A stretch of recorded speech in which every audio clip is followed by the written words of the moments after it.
안녕하세요. 저는 경기도에 살고 있는 30대 후반 여자입니다. 평소 출퇴근할 때 자주 듣고 있는 사연 열차에 제 사연이 소개된다고 생각하니 벌써 심장이 두근두근 거리는 게 많이 긴장되는데요.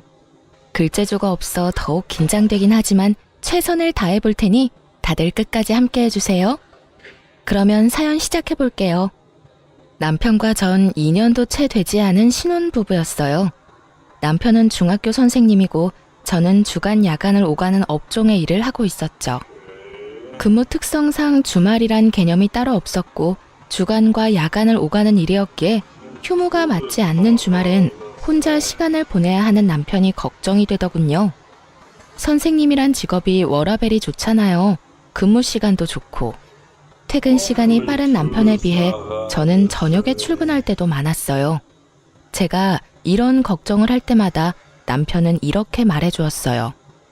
에이, 별 걱정을 다 한다. 우리 연애할 때도 그랬는 걸 뭘. 나 혼자 잘 놀아. 알잖아. 날씨 좋으면 등산도 가고 낚시도 다니고 가끔 친구들끼리 캠핑도 다녀오기도 하니까 내 걱정은 전혀 하지 말고 일해. 난 정말 괜찮아. 그래. 조금만 더 혼자 놀아. 나 인사이동 시즌 곧 다가오니까 그때 기회 봐서 부서 이동하려고 계획 중이니까. 이렇듯 남편은 혼자서도 잘 놀고 있었고 전 저대로 남편과 더 많은 시간을 함께하기 위해 인사이동 시즌을 기다리고 있었죠.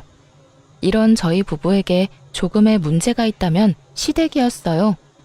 연봉은 제가 남편보다 더 높은데도 불구하고 시댁에선 절 못마땅해 했어요. 그 이유는 바로 제가 남편과 같은 선생님이 아니란 사실 때문이었는데 그것도 저에게는 참 어이가 없었어요.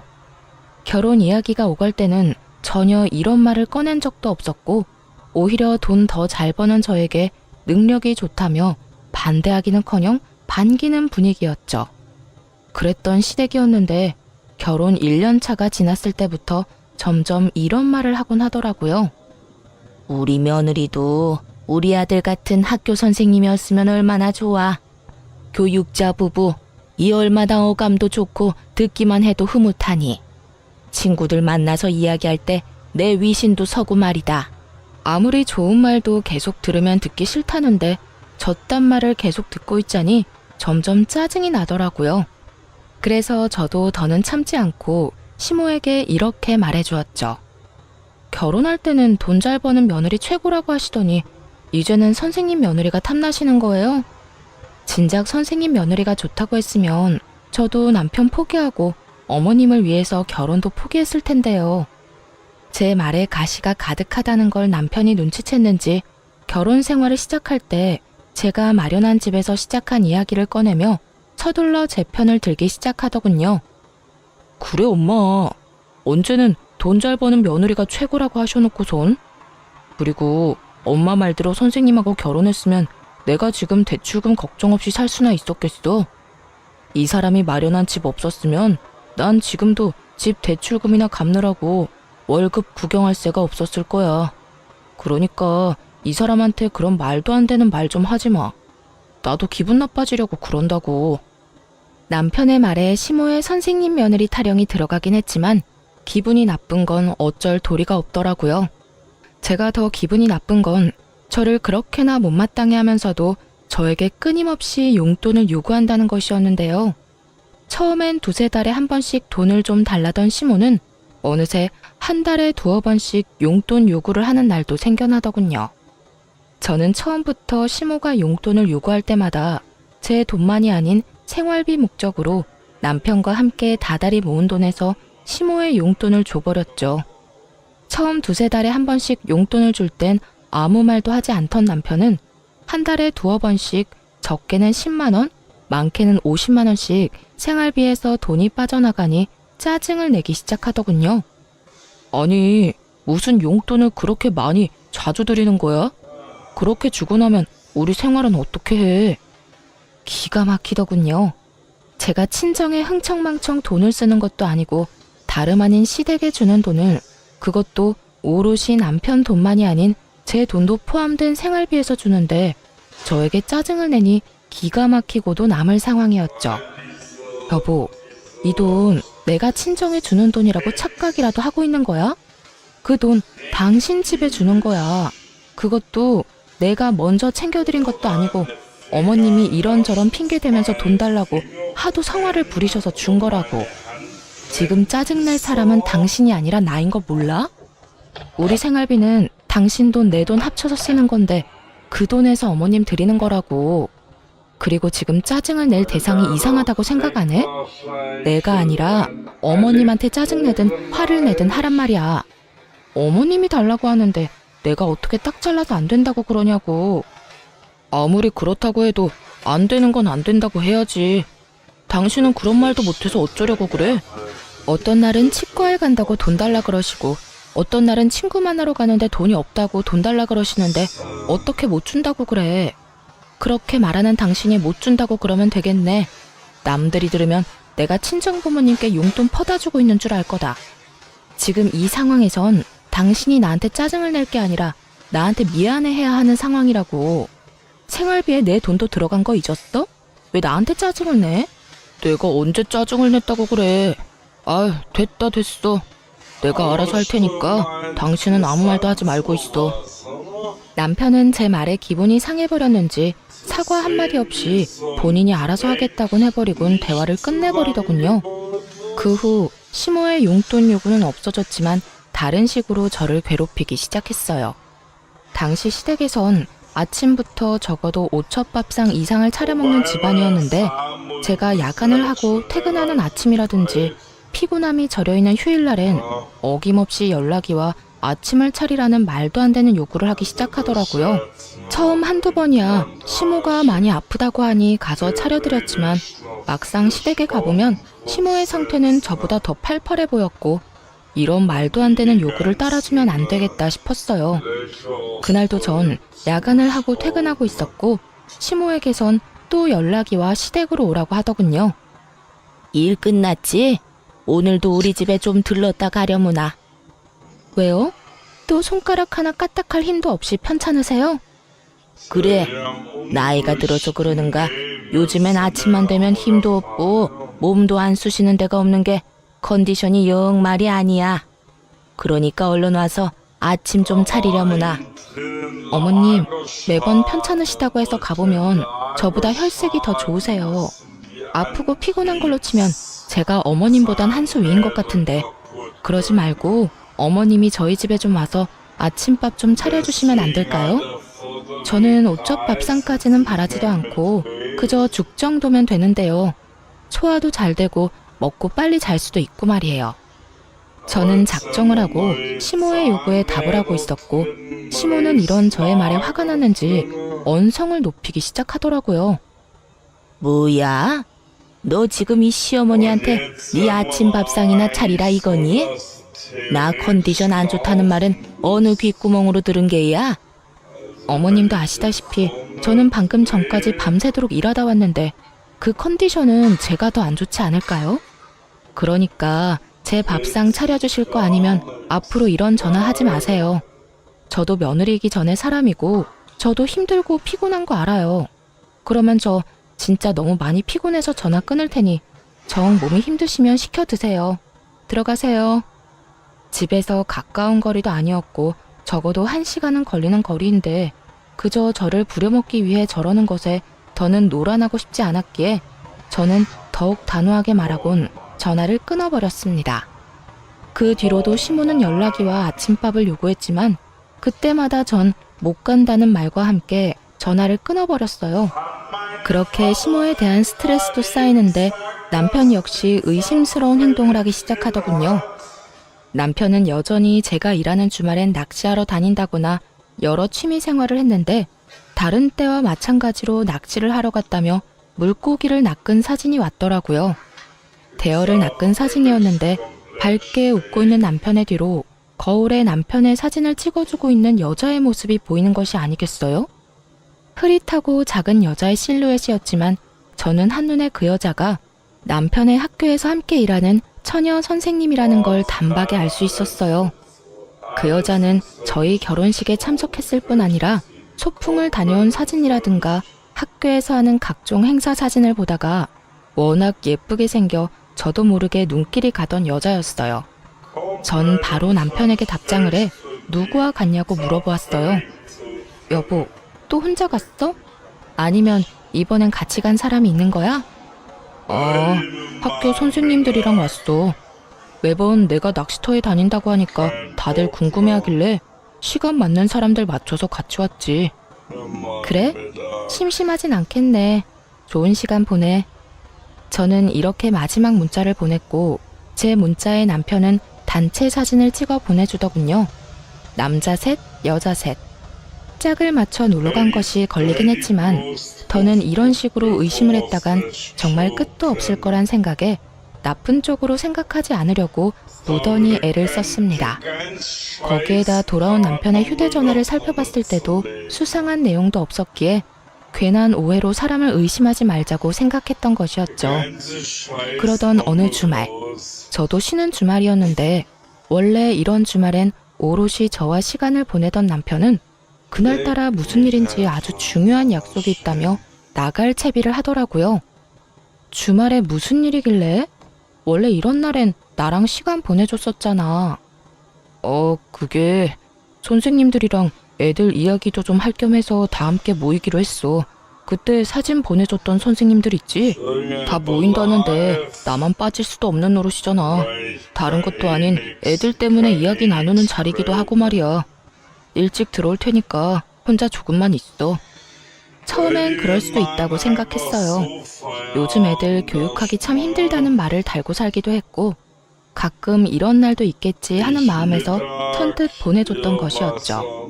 하지만 그런 날들이 많아지는 것도 모자라 평일조차 남편의 귀가 시간이 늦어지며 술에 취해 들어오는 날이 잦아져 결국 전 남편에게 한 소리 하게 되었어요. 여보, 정말 해도 해도 너무한 거 아니야? 요즘 왜 이렇게 늦어? 주말이고 평일이고 할 것 없이 너무 늦잖아. 당신이야말로 너무한 거 아니야?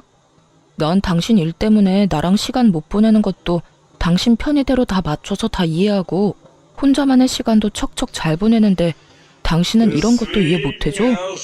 내가 선생님들 만나서 노는 것도 아니고 다 일의 연장 아니야.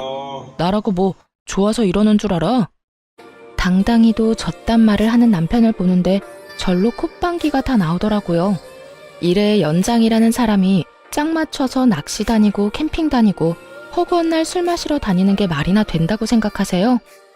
제가 본 남편은 그저 늦바람이 난 사람처럼 노는 것에 환장한 사람처럼 보였고 전 제가 느끼는 그대로 남편에게 말해주었어요.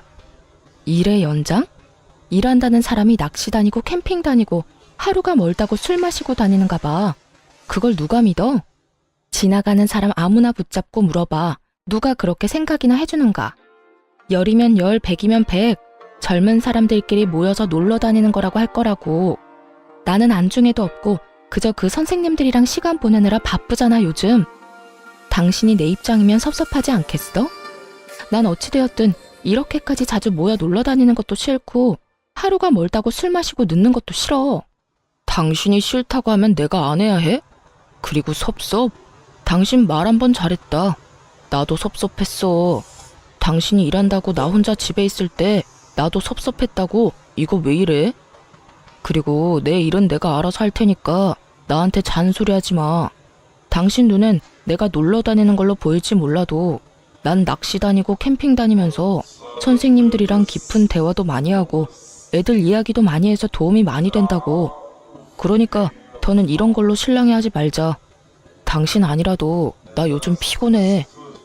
남편은 더는 저와 대화도 하기 싫다는 듯 고개를 좌우로 내저으며 자리를 피해버렸고 그 뒤로 늦는 일이 줄어들지 않더군요.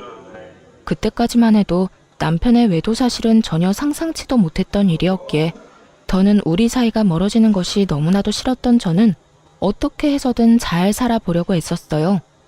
한마디를 해도 더 다정하게 하려고 했고 남편이 늦더라도 될 수 있으면 이해해 보려고 했죠.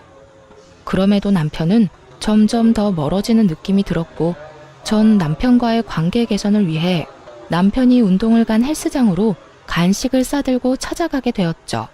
오랜만에 함께 데이트도 할 겸 해서 헬스장 1층에 있는 커피집에서 운동을 끝낸 남편이 나오길 기다리고 있는데 그 예쁜 동료 여선생이 가게로 들어오더군요.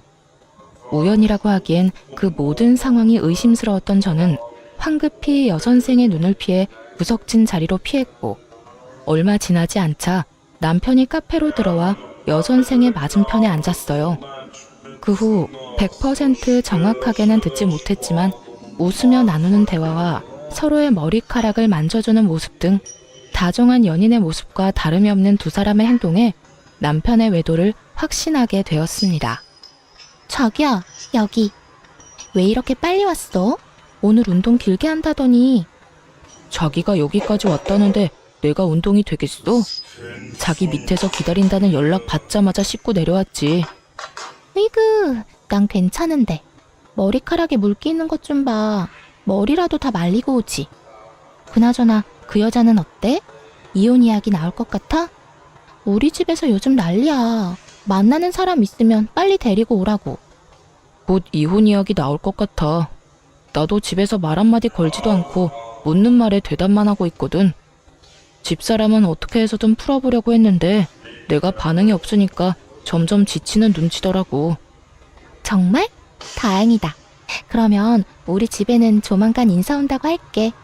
그런 줄 알고 자기도 옷도 새로 좀 사고 미용도 좀 하고 해. 우리 아빠 깔끔한 거 좋아하셔.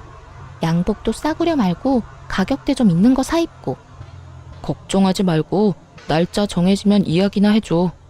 정신이 멍해지더라고요. 아무리 우리 사이가 멀어졌다고 한들 결혼한 지 얼마나 됐다고 벌써부터 다른 여자들 만나나 싶기도 했고, 내 눈앞에 펼쳐진 현실이 꿈이길 바라고 또 바라기도 했고요. 거기에다 단순한 외도라고 해도 정신이 나갈 지경인데 아예 저와 이혼을 하자마자 재혼까지 할 생각을 하고 있다니 정말 하늘이 노랗더라고요. 하지만 가혹한 현실은 모든 제가 처한 사실이었고, 그 자리에서 두 사람에게로 다 뒤집어 엎어버리고 싶은 걸 겨우 참고 집으로 돌아왔어요. 그날 밤 몰래 남편의 휴대전화를 살펴본 결과 여전히 남편의 휴대전화는 깨끗했고, 전 잠든 남편의 차 열쇠를 찾아 블랙박스를 살펴보았어요. 휴대전화는 다 지웠더라도 블랙박스는 어찌하지 않았겠지 싶었거든요. 아니나 다를까 남편의 블랙박스는 모두 외도 증거를 담고 있었고, 온갖 충격적인 대화가 다 녹화되어 있더라고요. 자기야, 다음 주에는 선생님들한테 캠핑 가자고 하자. 어차피 다들 1박 안 한다고 하니까 나도 같이 집으로 가는 척하고 돌아오면 돼. 그래, 자기가 캠핑이 좋다고 하면 캠핑하러 가면 되지. 그나저나 나 이혼하면 자기랑 재혼쯤은 언제쯤 하는 게 좋을까? 너무 빨리 하면 다들 보는 눈이 곱지 않을 것 같은데. 타이밍 보고 될 수 있으면 빨리 하면 되지. 남일 3일이면 다 잊는다고? 자기 이혼한 것도 우리 재혼하는 것도 며칠 못 가 다 잊힐걸? 일단 이혼이나 해. 이혼만 하면 자기는 탄탄대로야. 우리 아빠 땡땡학교 교장 선생님인 거 알지? 인맥도 장난 아니고 그만큼 파워도 장난 아니야. 일단 이혼하고 우리 집에는 자기 초혼이라고 속이고 재혼부터 빨리 하면 돼. 그리고 아기도 빨리 가지고 말이야. 역시 우리 자기 똑똑하다니까. 그런데 재혼 사실 숨겨도 되겠어? 나중에 들키기라도 하면 큰일 날 텐데. 자기랑 나랑 조용하고 있으면 누가 알겠어. 그리고 나중에 혹시나 하는 상황 때문에 아기부터 빨리 낳자는 거야. 설마 애까지 낳았는데 우리 아빠가 이혼하라고 하시겠어? 속이는 게 마음에 걸리긴 하지만 자기 재혼이라는 사실 우리 아빠가 알기라도 하면 결혼 승낙은커녕 얼굴도 안 본다고 하실걸? 하긴 자기가 나 때문에 고생이 많네. 어찌되었든 고마워. 난 이제 자기 덕분에 탄탄대로 꽃길만 걷겠네. 당연하지. 나한테 잘해? 들어보니 두 사람은 무리지어 다니며 다 같이 1박까지 한 것이 아니라 남편은 낚시터나 캠핑장에 계속 있고 상간녀는 무리와 함께 집으로 돌아가는 척을 하다가 다시 돌아와 남편과 시간을 보내는 방법으로 둘만의 시간을 보냈던 것이더라고요. 이로써 이혼에 필요한 증거들은 모아졌고 전 복수를 계획하게 되었습니다. 두 사람의 대화를 들어봤을 때 상간녀의 아빠는 옆 동네 사립고등학교 교장 선생님으로 교육자 집안에 꽤 집착하는 걸로 보이더군요. 남편 역시 상간녀가 젊고 어린 것도 있지만 이런 상간녀의 조건 때문에 더욱 상간녀에게 잘 보이려 애를 쓰고 있더라고요. 두 사람은 저와 이혼을 될 수 있으면 빨리 한 후 재혼 역시 서두를 생각을 하고 있었고 그렇게 자신들의 앞날은 꽃길일 거라 확신하고 있었죠. 전 이 모든 걸 산산조각 내줘야겠다고 생각했고 저의 계획은 바로 다음 날부터 시작되었어요. 전 우선 블랙박스 복사본을 상간녀의 아빠 학교로 보내버렸어요. 상간녀가 워낙 자랑스럽다는 듯 학교 이름을 언급해주는 바람에 쉽게 복사본을 보낼 수 있었죠. 그 다음 복사본은 남편과 상간녀가 일하는 학교 교장실로 보내버렸어요. 퀵 배달 기사분이 친절하게도 직접 교장 선생님께 전달을 해주었다는 연락까지 주셨고 전 별다른 걱정 없이 집에서 두 사람을 기다리고 있었죠. 학교 점심시간이 되자 두 사람은 득달같이 집으로 왔고 저를 향해 온갖 비난의 말을 쏟아내기 시작하더군요. 여보세요? 당신 남편 바람 피우고 있는 걸 알았으면 조용히 이혼이나 할 것이지. 학교 교장실로 그런 걸 보내면 어쩌자는 거예요. 다 같이 망하자는 거야 뭐야? 일에서 못 배운 것들은 상종하면 안 되는 건데 굳이 이렇게까지 해서 내 앞길을 막았어야 했어요? 나도 배울 만큼 배웠고 나도 좋은 대학, 좋은 성적으로 졸업했어. 그리고 진짜 상종 못할 인간은 너 아니니? 남의 남편이랑 노란한 주제에 뭘 잘했다고 여기까지 찾아와서 큰 소리야. 불륜이나 저지른 주제에 앞날이 창창할 줄 알았니? 남편 간수 똑바로 안 한 사람이 잘못이지 내가 잘못인가요? 그리고 내 앞날은 이까진 일로 안 무너져요. 우리 집이 어떤 집인데 이까짓 학교 그만두고 다른 학교 다시 다니면 되거든요. 어디 비빌 언덕 없는 자기랑 같은 줄 아나. 상간녀는 시골에 계시는 저희 부모님과 자신의 부모를 비교하며 비아냥거리기 시작했고 남편 역시 그런 상간녀의 편을 들며 저를 나무라기 시작하더군요. 그러니까 당신이 그런 짓 한다고 해서 복수가 될 것 같아? 우리가 당신 뜻대로 무너질 것 같아? 얼마나 보고 배운 게 없으면 그딴 교양 없는 짓거리를 해. 오늘 우리가 얼마나 개망신 당한 줄이나 알아? 정말 누가 할 말을 누가 하는 것인지 알 수가 없는 상황이더군요. 거기에다 아직 앞날이 꽃밭일 거라 확신하는 걸 보니 아직 상간녀의 본가에선 아무런 연락을 받지 못한 것 같기도 했고요. 그 잘난 교장 아빠가 상간녀에게 연락을 하길 기다리라고 했지만 저딴 식으로 기고만장한 꼴을 더는 볼 수 없어 모든 사실을 알려주기로 했죠. 당신은 정신이나 좀 차려. 누가 할 말을 누가 하고 있는 거야? 교양? 보고 배운 게 없어?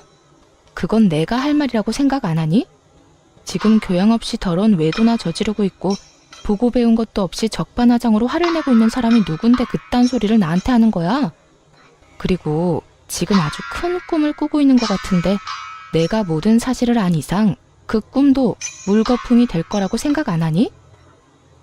뭐라고? 당신 그게 무슨 말이야? 또 무슨 짓을 한 거야? 그러게 이 여자가 지금 뭐라고 하는 거야? 설마 아니죠? 아니긴. 내가 당신들 학교에만 복사본을 보냈을 것 같아?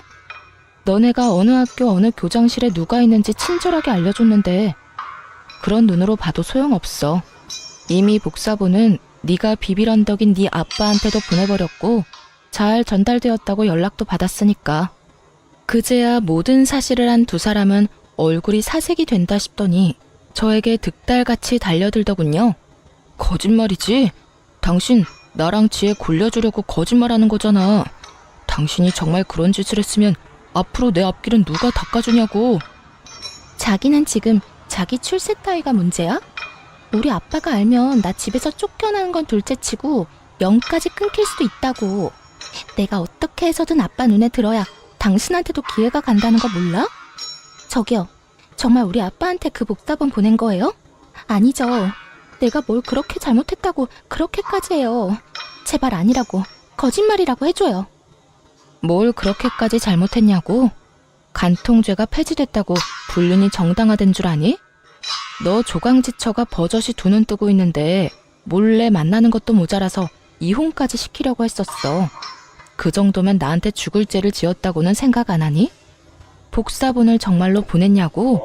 생각 같아선 복사본을 보내는 게 아니라 직접 가지고 가서 틀어주고 싶은 걸 겨우 참았어. 그러니까 여기서 M1 사람한테 헛소리하고 있지 말고 네가 사랑하는 저 남자까지 챙겨서 네 집에나 가봐. 한시라도 빨리 가서 빌어야 네 집에서 빌어먹을 밥풀이라도 있지 않겠니? 끝까지 현실을 부인하던 상간녀는 단호한 제 말에 눈을 뒤집고 저에게 달려들더니 허우적거리며 손을 뻗더라고요. 평생 운동이란 걸 해보지 않은 듯한 움직임이었죠. 어이없던 저는 상간녀의 손을 확 낚아채고 악소리가 나게 팔을 있는 힘껏 꺾어주었어요. 이거 나? 이 여자 정말 미쳤나봐. 이거 나? 미친 건 내가 아니라 너지. 어디 건방지게 손까지 내밀어 내밀기는. 내가 그렇게 우스웠니? 어디 상간녀 주제에 여기가 어디라고 찾아와? 제정신이 아닌 게지. 생각 같아선 정말 가만두고 싶지 않은데 괜히 내 손 더럽히기 싫어서 보내주는 거니까 곱게 보내줄 때 가라.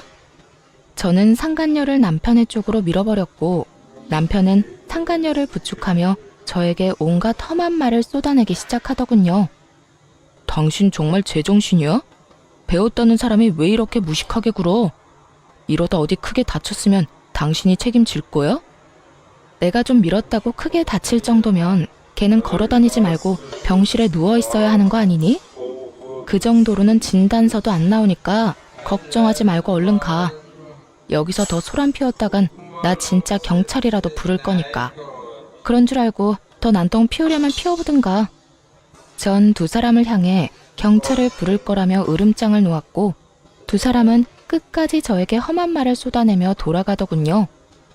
전 두 사람이 가자마자 비밀번호도 바꿔버렸고 이 모든 것을 예상해 몰래 모든 상황을 녹화 중이던 휴대전화도 잘 챙겨두었어요. 이로써 더욱 확실하게 이혼 준비를 마친 저는 이혼 소송을 준비했습니다. 남편과 상간녀는 물론이었고 시모에게까지 위자료를 청구했어요. 시집살이 좀 시켰다고 시모에게까지 위자료 청구를 한 것이냐고요? 아니요.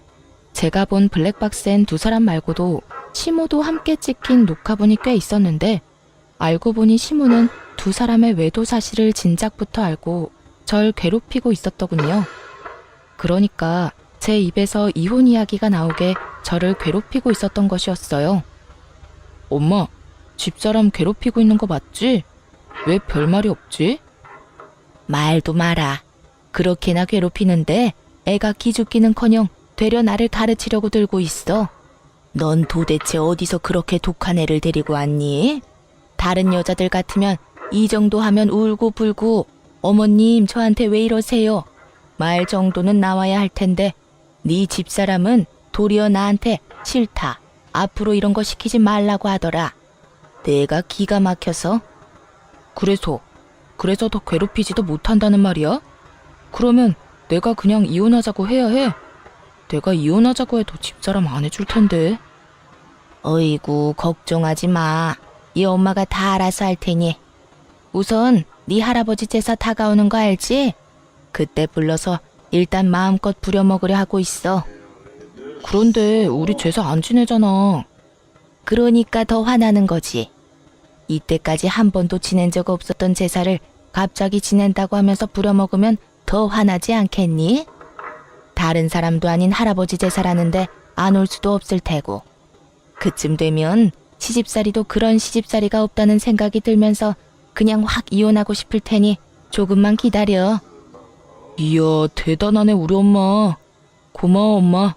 내가 재혼해서 잘 풀리면 엄마한테 정말 잘할게. 그래, 잘 좀 해.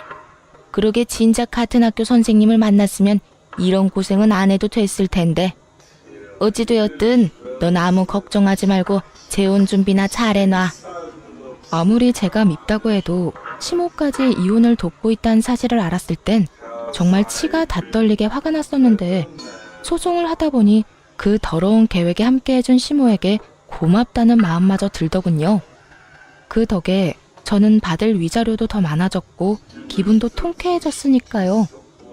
그렇게 전 세 사람 모두에게 위자료를 받고 이혼할 수 있었고 세 사람의 계획은 물거품이 되고 말았습니다.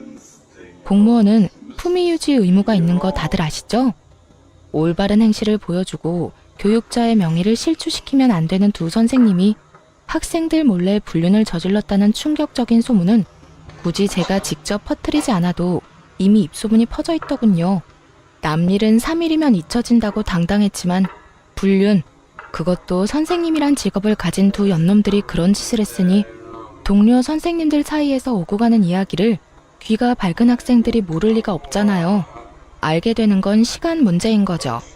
3일이 아니라 한 달이 지나도 잠잠해지지 않고 오히려 학생들은 두 선생님을 대놓고 무시할 정도로 수업 태도가 좋지 않았대요. 그리고 교장 선생님은 이미 알고 계시니 징계도 당연 들어갔고요. 그렇게 전 남편과 상간녀는 학교에서 쫓겨난 것은 물론이었고 전 남편의 앞길에 꽃가루를 뿌려줘야 할 상간녀의 본가에서도 처참하게 쫓겨났다고 하더군요. 전 시모는 빚을 내서 저에게 위자료를 준 것도 모자라 선생님 아들과 선생님 며느리가 아닌 백수 아들과 백수 며느리를 꼼짝없이 데리고 살아야 하는 상황이라고 하더군요. 그렇게 자랑스럽게 여기던 아들이 순식간에 백수 이혼남이 되었으니 전 시모는 아주 억장이 무너졌는지 골골거리며 누워 지낸다더군요. 그 후 별다른 소식을 듣지 못하고 살았는데 1년 남짓 지났을 무렵 전 남편에게 울면서 연락이 왔더라고요. 여보, 나야. 잘 지내? 미쳤어? 여보라고? 혹시 너 치매 걸렸니? 우리 사이가 아직 혼인 관계라고 착각하는 건 아니지? 갑자기 전화해서 왜 우는 소리야? 그게 그 여자 도망갔어. 바람도 병이라고 하더니 이번엔 학원 원장이랑 바람나서 도망갔다고. 심지어 그 남자도 유부남인데 말이야. 이게 말이나 돼? 어떻게 나한테 이럴 수가 있냐고. 전 남편은 생각이란 없는 사람처럼 울고불고하며 저에게 하소연을 쏟아내기 시작하더군요. 들어보니 학교에서 쫓겨난 두 사람은 학원가를 전전하며 취업 자리를 알아봤지만 불륜 딱지가 제대로 붙어버린 두 사람의 취업은 쉬운 일이 아니었죠. 그러는 와중 상간녀는 학원에 취업이 되었는데 그 원장과 바람이 났고 그 원장 역시 유부남인데 바람이 나서 도망을 갔다며 하소연하는 전 남편을 보니 참 한심하다는 생각이 들더군요. 너야말로 참 가지가지한다. 네 부인이 다른 유부남이랑 바람나서 도망간 이야기를 왜 나한테 하는 거야? 그렇게 친구가 없니? 내가 무슨 네 친구쯤으로 착각하는 것 같은데 나 네 친구 아니고 너 새끼랑 이혼한 전 부인이야. 그것도 네가 바람 피워서 헤어진 전 부인. 제가 호통을 쳐대자 전 남편은 그제야 정신이 조금 돌아왔는지 우는 소리를 멈추고 저에게 사과를 하기 시작하더군요. 이혼하는 그 순간까지 단 한 번도 한 적이 없던 사과를 말이죠. 미안해. 내가 정말 미쳤었나 봐. 당신도 알다시피 우리 집도 나한테 큰 도움이 되는 집도 아니었고 그렇다 보니 그 여자 배경에 혹해서 나도 모르게 그런 결정을 내렸었어. 지금 와서 생각해보니까 내가 당신한테 정말 하면 안 되는 짓을 했다 싶어. 당신 같은 여자가 또 없는데 말이야. 이제 와서 그딴 말 하면 뭐래? 우리 어제 이혼한 것도 아니고 1년 전에 이혼했어. 거기에다 지금 부인이 바람나서 도망간 이 타이밍에 나한테 사과를 한다고? 왜? 직접 당해보니 내 심정이 이해라도 됐나 봐? 내가 직접 당해보니까 정말 당신한테 못할 짓 했다 싶더라. 내가 정말 미안해. 전 남편은 우물쭈물 말꼬리를 흐리며 말을 아낀다 싶더니 결국 준비한 말을 꺼내기 시작하더군요. 그래서 하는 말인데 우리 다시 시작하면 안 될까? 뭐라고? 나보고 네 상간녀를 하란 이 말이니? 왜? 네 와이프 바람난 꼴 보니까 너도 외도라도 저지르고 싶니? 아니, 그런 게 아니라 내가 다 정리하고 당신한테 갈 테니까 새 출발하자는 말이야. 당신이 다 용서하고 나 받아주면 나 정말 잘하면서 살게. 최선을 다하고 당신만 바라보면서 살게. 정말 제가 얼마나 만만했으면 이제 와서 이딴 말을 할 수 있을까요? 그냥 용서만을 구하려고 연락을 했다고 해도 이가 갈릴 것 같은데 바람난 부인이랑 정리하고 올 테니 다시 저와 재결합을 하자니 정말 눈앞에 있다면 뒤통수를 올려붙이고 싶은 심정이었어요. 넌 정말 내가 호구로 보이니? 이제 와서 네가 울고불고 사연팔이나 하면서 다시 한번 잘해보자고 하면 아, 우리 전 남편이 이렇게나 불쌍하니 내가 다시 한번 잘 데리고 살아야겠네 라고 생각할 줄 알았니? 그때도 그랬지만 너 진짜 되지도 않는 아주 큰 꿈을 꾸는 재주가 있네. 당신을 호구로 본다니. 내가 언제 당신을 호구로 봤다고 그래. 난 그저 이제 와서 생각하니 당신한테 너무 미안하기도 하고 이런 일을 겪어보니 아직까지 내 마음엔 당신밖에 없다는 생각이 들어서 그래. 정말이야. 믿어줘. 나 아직까지 당신 많이 사랑해. 사랑? 진짜 소름 끼친다. 1년이 지난 지금에 와서 사랑까지 한다고? 진짜 그 뻔뻔함에 웃음밖에 안 나온다. 야, 한 번만 말할 테니까 잘 들어. 난 너랑 다시 살 생각도 없고 너 같은 인간 사랑하기는커녕 혐오스러워. 내 입 아파서 내 입 더럽히기 싫어서 가만히 있었더니 넌 내가 만만해 보였구나. 다신 연락도 하지 말고 그 헛된 꿈에 나까지 엮지도 마. 여보, 제발. 내가 이렇게 빌게. 나 진짜 이러다 폐인 될 것 같아서 그래. 내 인생 망할 것 같아서 그렇다고. 우리가 함께 했던 정을 생각해서라도 나 좀 구해줘. 어? 제발. 저는 곧장 전화를 끊어버렸고 그 후에도 연락이 왔지만 다 차단을 해버렸어요.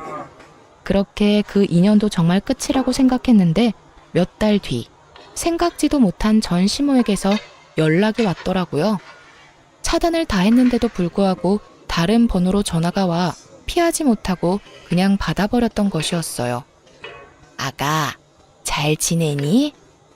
결혼 생활을 할 때에도 단 한 번도 들어본 적이 없던 아가라는 호칭을 쓰는 전시물을 보며 정말 코웃음이 다 나더라고요. 아가라니 참 낯선 호칭이네요.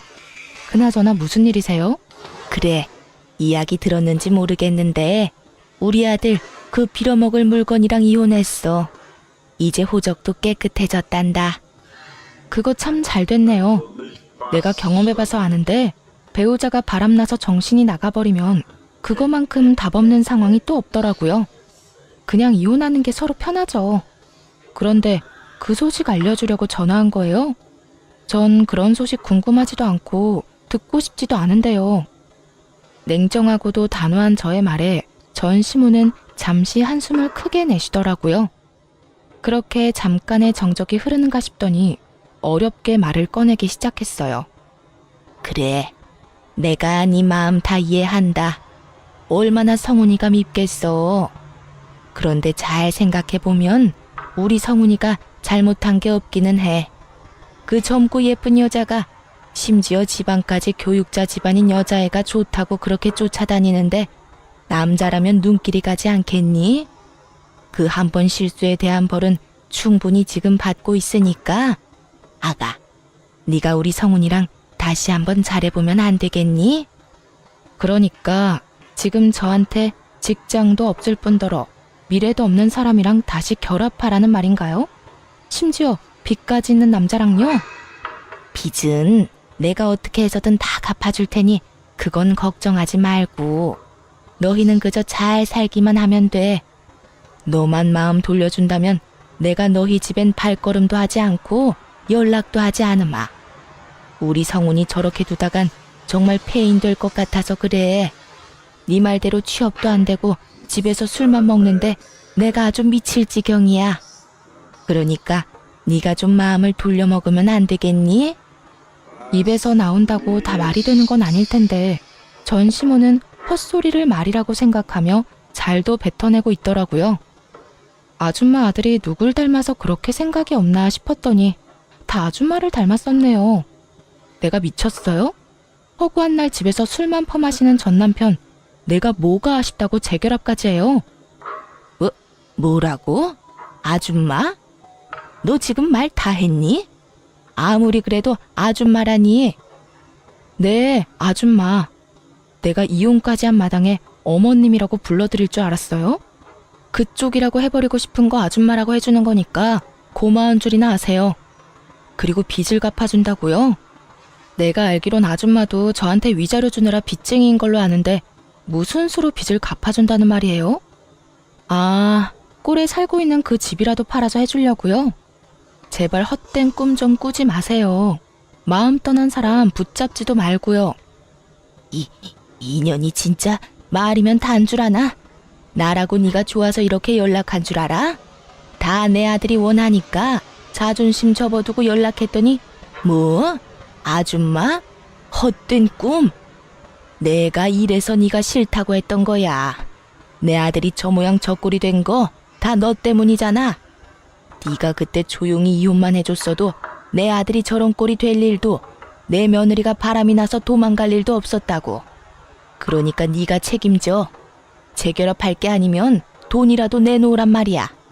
나하고 내 아들이 준 위자료 다시 다 토해내. 그걸 왜 내가 책임져야 해요? 잘못을 했고 그러니 나한테 위자료까지 줬던 거 기억 안 나나 봐요. 아줌마 아들이 그렇게 된 거나 아줌마 꼴이 그렇게 된 거나 다 그쪽들 책임이지 내 책임 아니라고요. 그게 왜 우리 책임이야? 내가 말했지. 네가 순순히 이혼만 해줬으면 이런 일 없었다고. 네가 그런 것만 안 보냈어도 이런 꼴은 당하지 않았다고. 그러니까 돈 내놔. 돈 내놓으면 더는 귀찮게 하지 않을 테니 돈 내놓으라고. 전 시무는 정신줄을 놓아버린 사람처럼 정신 나간 말을 하기 시작했고 더는 통화하고 있을 이유가 없어 보이더라고요. 이혼까지 한 마당에 가족도 뭣도 아닌 사람에게 욕을 들을 필요도 없었고요. 아줌마, 요즘엔 욕도 조심해서 해야 하는 거 모르는가 봐요. 지금 통화하는 거 다 녹음 중이거든요. 이거 내가 경찰서에 가지고 가서 신고하면 아줌마 또 벌금 내야 한다고요. 그렇게 자랑스럽던 아들 술값 되는 것도 힘들 텐데 어디 벌금까지 내게 해줄까요? 뭐야? 너 이 고약한 거 사. 나는 고약하기만 하지 당신네들은 고약한 걸 넘어서 파렴치하다고요. 그러니까 더 험한 꼴 보기 싫으면 나한테 연락해서 이딴 말 좀 하지 마세요. 사람이라면 양심이 있어야지. 이혼한 지가 언젠데 연락해서 재결합하라 마라 부탁질이에요. 다시 연락하면 정말 경찰서에서 뜨거운 제외하게 될 테니 그런 줄 알고 끊어요. 저는 전화를 끊어버렸고 그 번호 역시 차단을 해버렸어요. 끝까지 구질구질한 것을 넘어 양심도 없던 그 지긋지긋한 인연과도 그렇게 끝이 났습니다. 그 후 저는 아예 회사를 옮겨버렸어요. 제가 기다리는 인사이동은 되지 않았고 더는 주야간을 오가기 싫어 새 출발을 할 겸 아예 회사를 옮겨버렸어요. 그렇게 5년이란 세월이 지났네요. 저는 어느새 30대 중반을 넘어 40에 가까워지는 나이가 되었고 이직한 회사에 잘 적응하며 진급을 앞두고 있어요. 그리고 또 좋은 소식이 있는데요. 아마도 제가 결혼을 할 것 같네요. 지금 다니고 있는 회사에서 좋은 사람을 만나게 되었고 결혼을 전제로 한 만남을 2년째 이어나고 있어요. 아무래도 이혼이라는 경험이 있어 경계심이 심했던 저에게 끝없는 사랑과 마음을 보여준 멋진 남자예요. 이 남자가 제게 고백을 했는데 차마 제가 마음을 열지 못하고 있을 때 이런 말을 하더라고요. 어떤 일이 있었는지 자세히는 알지 못하지만 전 전에 만났던 그 못난 놈과는 다릅니다. 바람 같은 거 절대 피우지도 않을 거고 절대 배신 같은 것도 하지 않을 거예요. 그러니까 제가 싫으신 게 아니라면 저한테도 기회를 주세요. 일단 곁에 두시고 제가 어떤 사람인지 보여드릴 기회라도 주세요. 그렇게 곁에 둬보고도 제가 아니라고 하면 저도 군말 없이 물러나겠습니다. 이렇게까지 말하는 남자친구를 보며 저는 일단 곁에 두고 지켜보기로 했고 그렇게 연애하는 내내 한결같은 남자친구의 모습에 진지한 만남을 이어가게 되었어요. 다행스럽게도 남자친구의 집에서도 이런 저를 어여쁘게 여겨주고 계세요. 많이 걱정했었는데 예비 시부모님 모두 참 인자하고 좋으신 분들이더라고요. 조만간 나를 잡을 예정인데 제가 애정하는 채널에서 저의 마음 아팠던 과거를 훌훌 털어내버리고 새 출발해보려고 합니다. 지금은 한결같은 사람이 앞으로 한평생을 한결같으리라는 보장이 없긴 하지만 적어도 전 남편과는 다른 남자라는 걸 확신할 수가 있네요. 저 역시도 안일하게 행동하지 않고 남편을 위해 노력하며 우리의 행복을 위해 잘 살아보려고요. 두 번의 실패는 하지 않도록 다들 응원해 주실 거죠? 사연을 들으시는 모든 분께도 아낌없는 응원을 보내며 저는 이만 물러가 볼게요. 긴 글 함께 해주셔서 감사합니다. 다들 행복하세요.